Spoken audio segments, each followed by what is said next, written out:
right, so we've talked about the causes of World War II, we've talked about the Holocaust, and we've talked about Hitler and the rise of the Nazi Party. Now we're going to look at the major European battles during World War II.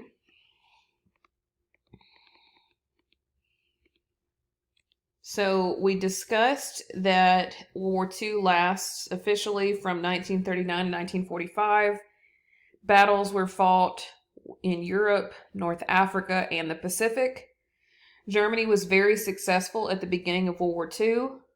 Adolf Hitler had conquered most of Europe. We get into the Battle of Britain. After conquering most of Europe, Hitler took to conquer Great Britain. Great Britain was the last major European country left to fight Germany. He had already, at this point, taken France. Once Hitler defeated Great Britain, he would turn his attention to the Soviet Union. Even though Stalin and Hitler had signed a non-aggression pact, he was going to stab Stalin in the back. Great Britain is here. It's an island separated from mainland Europe by the English Channel. Hitler's plan, he wanted to use airstrikes to take out Britain's Royal Air Force, and without air support, Britain's navy would be easily defeated. The attack on Britain began July 10th, 1940. First, Germany's Air Force, the Luftwaffe, attacked RAF bases. Next, on September 7th, the Luftwaffe began bombing large cities like London. They also used the Blitz to attack Britain. So, as a result, many civilians were killed and towns were devastated. So this is just pictures of Great Britain. These are some kids sitting outside what was their home. Even though Great Britain suffered great damage to bases and towns, the British did not give up. And they used radars to detect the incoming Luftwaffe. So the Blitz, Hitler used this several times across World War II. So for 50 nights in a row, the Luftwaffe bombed London. Hitler continued bombing London at night until May 1941. So the sounds of sirens were very common at this point. Hitler still bombed London at times, but he needed his Luftwaffe to attack the Soviet Union instead, so he starts to direct his attention elsewhere. Great Britain wins the Battle of Britain. Now we get into Stalingrad, which is the battle at the Soviet Union. Hitler had already invaded Western Soviet Union in summer of 1941. It was one of the bloodiest battles in history. Over 1.2 million were killed. It was important for Germany. They could easily launch attacks on the rest of the Soviet Union from the city, so it was critical for them. It also gave a psychological blow to the Soviets because the city was named after the Soviet dictator Stalin. It was also important for the USSR because it was the major industrial and communication city, and again, it bore Stalin's name. So this is why this battle was so important for both sides. It began on July 17th, 1942. German troops reached the city on September 3rd. So his Air Force crew bombs the city before ground troops moved in. And by late September, Germany had reached the city center. This is a picture of some of the damage. This is Joseph Stalin. So Germany, as a result, occupied 90% of the city. You see here the bombing and the destruction. They have also placed a swastika flag, which was kind of like their symbol. Even though the swastika was not always a Nazi symbol, it has actually been used throughout history for other things. It was not until Hitler took the swastika and used it for such a hateful thing. Now people look at it as a Nazi symbol. This picture here, German soldiers continue to overtake the city. However, the Soviets did not give up. Soviet troops hid in buildings, rubble, and sewers. They attacked German troops relentlessly. And this picture is kind of, you see here and here, where they are just kind of, in all kinds of rubble to take over. Again, with the Battle of Stalingrad, by mid-November, and the German troops were running low on ammunition and food. The Soviets surrounded the German troops and they cut off supplies. That's one of the best ways to win. You have to cut off their resources. The Germans suffered in the harsh Soviet winter. The Soviets, of course, were used to it. The remaining 91,000 Germans surrendered on February 2nd, 1943. So the results of this battle was a severe humiliation for Hitler and a confidence boost for Joseph Stalin. The German army suffered terrible losses, and they never fully recovered. Germany would never conquer the Soviet Union again, and the Soviets would soon push Germany out of the Soviet Union. So again, we said that the results were that the Soviet Union won. The Battle of Normandy. We get to D-Day, huge event in World War II. Even after losing the Battle of Britain and Stalingrad, Hitler controlled most of Europe. The Allied powers needed to get a foothold in mainland Europe to push Germany back. American and British began launching airstrikes in German-held territories to slow down the German troops. And on June 16th, 1944, we have D-Day. Germany knew the Allies were planning an invasion, but they didn't know where. The Allies made it look like they were going to invade north of Normandy. The first wave of attack, the paratroopers parachuted behind German lines at night. They secured bridges and exit roads. Dummies were dropped out of planes to trick the Germans. The second wave of attack. You have warships bomb the beaches from the sea. Allied planes bombed German defenses. And then you have French resistance members cut telephone lines and destroyed bridges to slow German troops.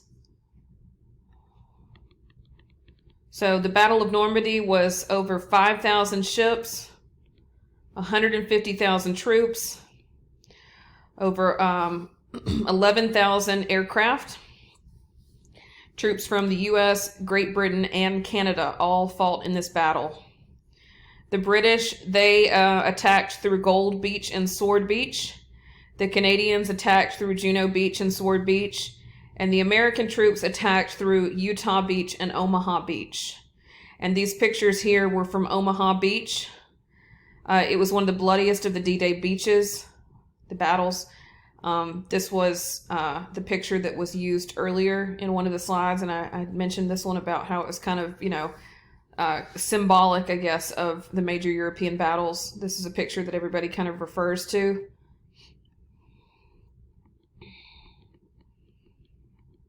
So by June 17th, over 500,000 Allied forces or soldiers were pushing the Germans out of France. These are pictures of, the leftovers. Okay, so this was post-battle. By the end of August, northern France was liberated from the Germans. This picture here, these are the American troops marching into Paris, France, after it was liberated from the Germans. And again, here you have French tanks and troops marching in Paris after France was liberated. Germany now had to fight on its west and east. So basically, you had Americans coming in from this way. You had the Soviets coming in from the east. So now they had multiple, basically, they were surrounded. Oops. Let me go back. All right. So the Allies win. Now we get to Battle of the Bulge. Oops. One of the last major battles fought in Europe. This was Hitler's last chance to force the Allies off of mainland Europe. It was considered one of the greatest battles fought by the U.S. military. It began on December 16th, 1944. Germans used a blitzkrieg to attack the Allied troops in the forests of Belgium. Germany attacked the center of the Allied front line. The Allied front line was pushed back, creating what was known as a bulge. Over 200,000 German troops and 1,000 tanks broke through. The Allies were caught off guard and thousands were killed, but that's not all. English-speaking German spies were dropped behind the Allied front lines. These German spies were dressed in American uniforms and told lies to confuse the Allied troops. Things were not looking good, but the Allied troops did not give up. The Allied troops destroyed German fuel reserves, so the Germans began to run out of fuel for their tanks. The Battle of the Bulge lasted around 1 month, and there were about 100,000 American casualties. The Allied troops fought until reinforcements came. Hitler's last chance at pushing the Allies off of mainland Europe had failed. The Allies won.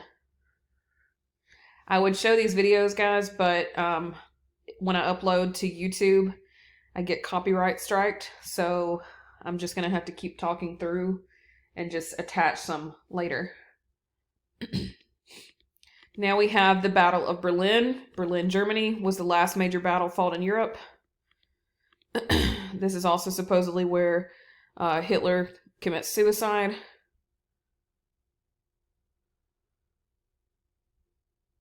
Sorry, one of the students emailed me. Okay, so the Battle of Berlin was the last major battle fought in Europe, primarily between German and Soviet troops. The Soviet troops greatly outnumbered the Germans. It began on April 16th, 1945. If you look here, this is the leftovers of Berlin after it was attacked. The Soviet Union, they were made up of 2.5 million soldiers, 7,500 aircraft, and 6,200 tanks. Germany, on the other hand, had 1 million soldiers, 2,200 aircraft, and 1,500 tanks. The German soldiers, they were starving, sick, and wounded after years of fighting. Their resources had been cut off, and they were tired. The Soviets were able to attack the city and easily surround it, and on April 20th, the Soviets began bombing the city. Hitler knew that Berlin was going to fall. He called additional German troops in from the west. But by April 30th, Berlin was in ruins. This is the Reichstag building. These are also pictures of Germany. These are the Soviets raising the Soviet flag to show that they had won. And it was over for Hitler. So, what I was saying, disagree that Hitler actually committed suicide. That's just my opinion. You can do your own research into that. On May 2nd, the German generals surrendered, and on May 8th, 1945 is what we know as VE Day, which is Victory in Europe. Now, just because victory in Europe had happened does not mean that the World War II was over. It was not until Japan officially surrenders that World War II is considered finished. The remaining Nazi leaders signed their surrender to the Allies. When the battles ended, there were 360,000 Soviet casualties, 310,000 German casualties, and 22,000 German civilians killed. So we say here that the battle still raged, the war still raged in the Pacific. So the Allies won in Europe, but we were not done. And that is it.